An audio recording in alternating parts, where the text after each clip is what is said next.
Vizag vision ప్రేక్షకులందరికీ నమస్కారం అండి.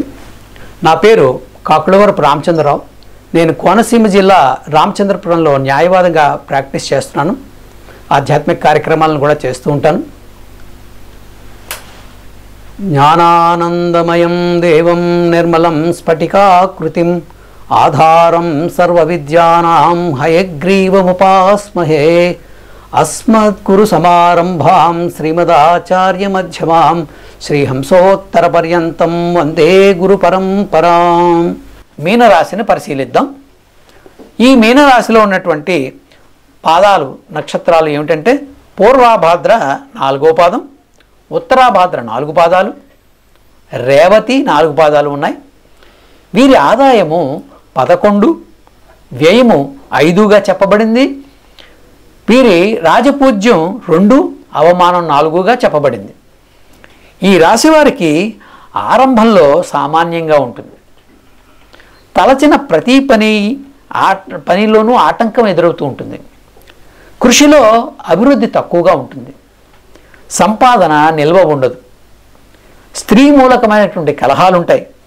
బంధుజన విరోధాలు ఉంటాయి. భార్యాభర్తల మధ్య సఖ్యత తక్కువగా ఉంటుంది. ఎంత మంచిగా వ్యవహరించినప్పటికీ పేచీలు వస్తూ ఉంటాయి.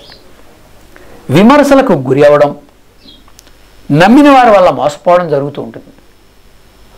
ఆరోగ్య విషయంలో జాగ్రత్త అవసరం. వాహనాలతో జాగ్రత్తగా ఉండాలి. వ్యాపారస్తులకు ఊహించనన్ని లాభాలు రావు. ఉద్యోగస్తులకు ఇష్టం లేని స్థలాలకి ట్రాన్స్ఫర్లు అవుతాయి. వ్యవసాయదారులకు ఆశించినంత దిగుబడి ఉండదు.